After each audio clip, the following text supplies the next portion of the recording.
Salut à tous, c'est Spachou et on se retrouve pour le 34e combat Wi-Fi.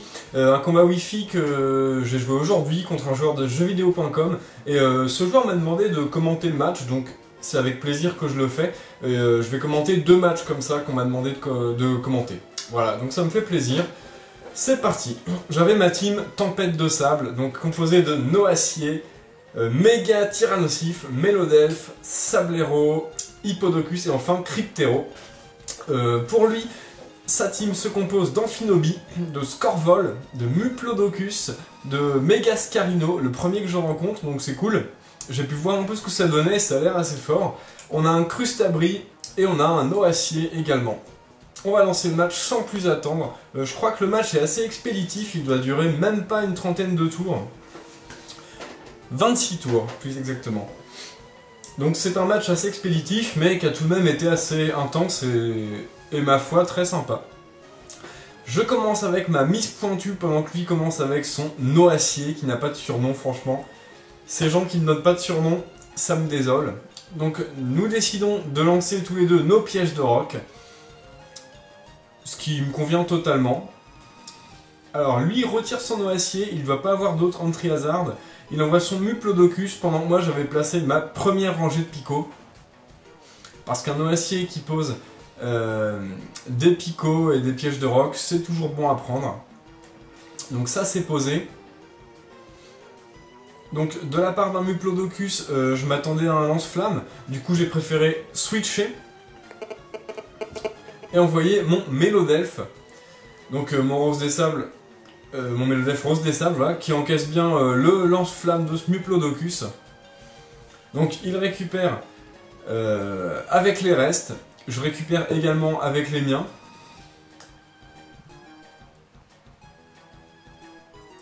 Il décide de lancer des Bomberk, donc la première touche mon Mélodelphe d'un critique plus empoisonnement. Heureusement l'empoisonnement n'importe pas puisque Mélodelphe a garde magique, qui le protège des dégâts des statues, de l'orbe vie, etc. Des entry hazard, tout ce qu'on voudra bien.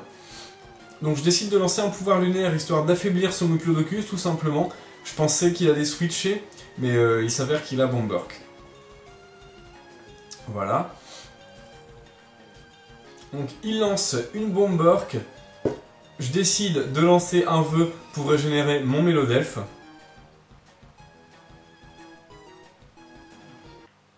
Voilà, les restes des deux côtés. Donc arrivé là, j'ai plus beaucoup de PV, je peux pas me permettre de feinter, de voir si lui va switcher. Je préfère faire abri pour être vraiment en sécurité et régénérer mon Mélodelphe à coup sûr. Donc abri, Bomberk, donc Mélodelphe se protège évidemment. Le vœu se réalise, donc là je suis de nouveau en posture correcte.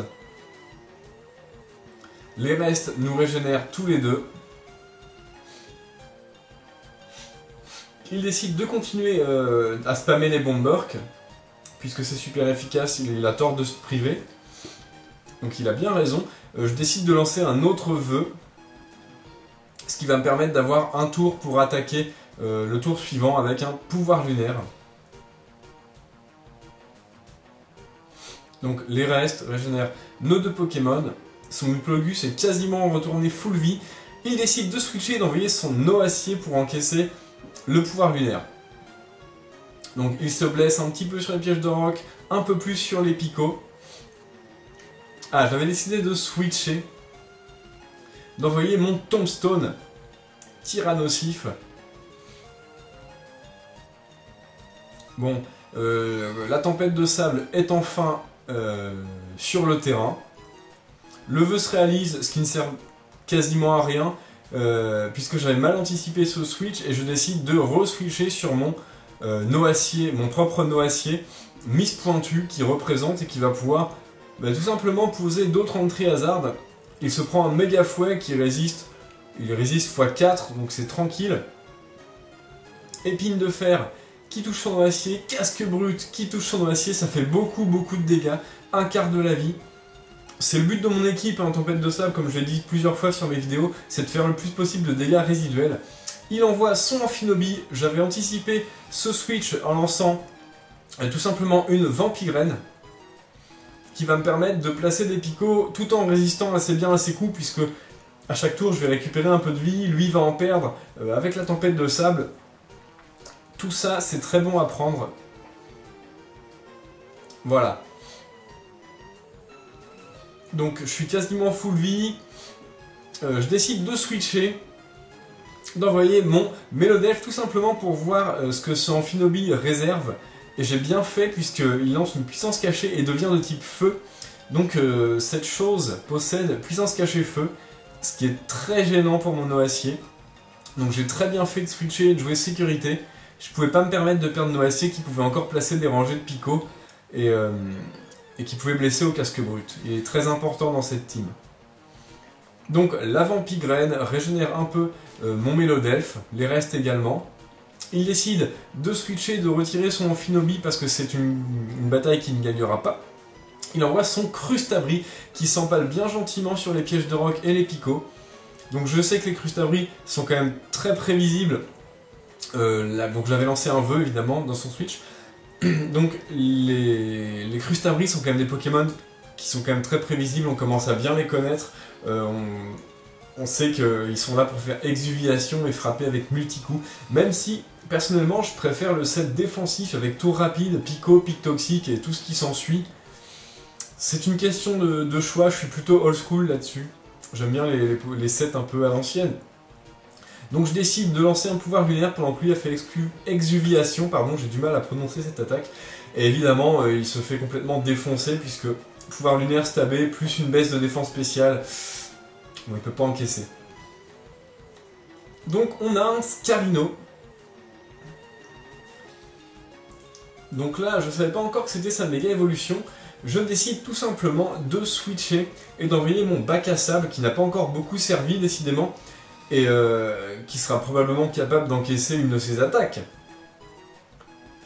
La tempête de sable en plus revient en jeu cette fois-ci pour 8 tours puisque mon bac à sable tient la roche lisse qui permet au climat tempête de sable de durer 3 tours de plus. C'est quand même un avantage, c'est très bon à prendre, surtout que même si on n'a pas les restes, on a accès à Paresse avec Hippodocus qui est plutôt une très bonne attaque de soin. Donc il méga évolue, je m'y attendais pas. Et il lance Balgraine qui fait franchement très mal, très mal sur mon Hippodocus bac à sable. Évidemment, Scarino a accès au talent multi-coup qui permet de taper 5 fois sur toutes les attaques à coups multiples, comme son nom l'indique. Bon, je décide de switcher et d'envoyer mon Noacier pour prendre une autre Balgraine. Donc évidemment, je résiste 4 fois à Balgraine. Et franchement, je pensais que Balgraine était une attaque physique directe. Il s'avère que non, elle est physique indirecte. Donc c'est dommage parce que je l'aurais complètement défoncé avec le casque brut, c'était mon idée. Mais j'ai découvert que Balgraine n'était pas physique direct. Donc bon, c'est toujours ça de prix. Voilà, donc il inflige quand même pas beaucoup de dégâts. Par contre, il a accès à une autre attaque multi-coup qui est d'Arnuée et qui cette fois-ci va faire beaucoup plus de dégâts puisqu'il tape en neutre. Donc c'est assez ennuyeux, ça dure assez longtemps ces attaques multi-coups. Touché 5 fois, j'avais décidé de faire une Vampigraine puisque je pouvais pas faire grand chose d'autre. Je savais pas trop si je devais faire Vampigraine ou poser une rangée de picots en plus. J'ai préféré faire Vampigraine pour entamer le plus possible sa méga évolution qui franchement commençait à m'inquiéter beaucoup à ce stade du match. Donc il lance une autre d'Arnuée pendant que j'avais verrouillé mon attaque sur Pico il me semble. Mais de toute façon c'est pas bien important puisque mon Noacier ne va pas survivre à cette d'Arnuée. Voilà, il aura suffi de 3 coups pour le mettre au tapis. Donc la tempête de sable inflige des blessures, malheureusement comme mon Pokémon est KO, la Vampigraine ne draine pas la vie de son Scarino. Donc là j'envoie mon Slender, plutôt confiant, je me suis dit éboulement ça va le tuer, je suis plus rapide. Et en fait il s'avère que éboulement ne le tue pas, parce que Scarino a franchement une grosse défense, et je savais pas tout simplement que ce Pokémon avait une défense aussi grosse. Donc il lance une Balgraine, qui va vraiment faire très mal. J'ai quand même une assez bonne défense, donc je tiens bien. La Bestitrus m'aide un peu, mais ça va pas suffire à tenir les 5 coups de cette attaque. Donc il parvient à tuer mon Sablero qui n'aura vraiment pas beaucoup servi, je l'ai un peu gâché. c'est dommage. Donc la tempête de sable, la vampigraine ne s'active toujours pas. Cette fois-ci, je suis sûr d'avoir un kill puisque j'envoie mon Mélodelfe et je lance Abri. Il a longtemps hésité pendant ce tour, mais de toute façon, un switch aurait tué son Scarino à son retour sur les pièges de roc et les picots. Donc la tempête de sable le touche, plus la vampigraine, ce qui suffit à le tuer. Il aura quand même fait 2 victimes, presque 3, puisque il faut savoir que mon Hippodocus est dans le rouge. Il envoie son Scorvol, donc je me suis dit, aïe aïe aïe aïe, ça va être très dur.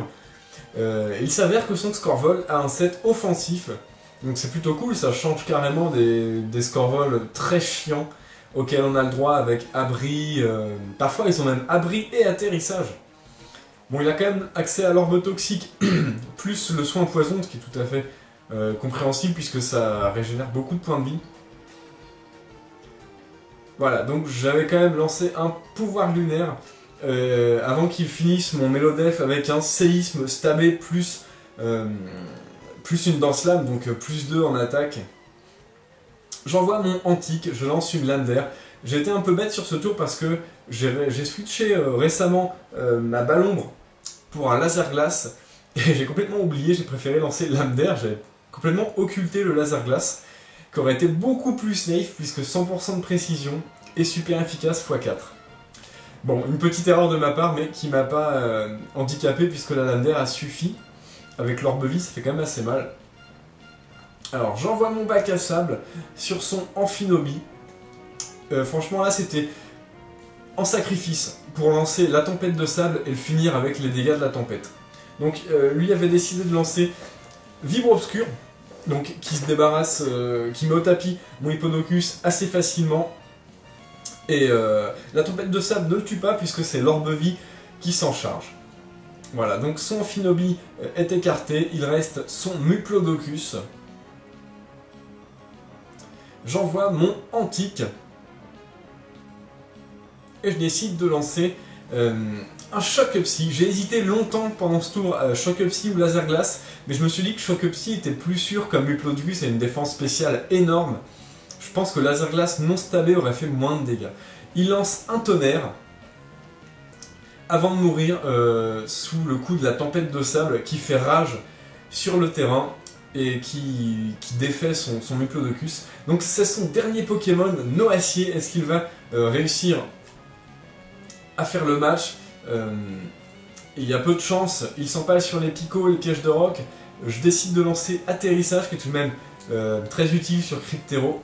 Pendant que lui lance Vampigraine, j'évite l'attaque. De toute façon ce n'était pas bien important, pardon, puisque avec Garde Magique je résiste à... Enfin, la Vampigraine ne m'en fiche aucun dégât, tout simplement. Et je termine le match avec une lame d'air de Cryptero. Donc voilà, c'était un très bon match, assez intense. Le Mega Scarino m'a vraiment surpris. Apparemment c'est un très bon Pokémon, il faudrait que je me penche un peu sur ses stats et sur ses attaques. Voilà, donc je suis content d'avoir commenté ce match, il est sympa, j'espère que Hugo tu vas apprécier. Et voilà, pour les autres, jouez les Pokémon que vous aimez et amusez-vous bien. Salut à tous!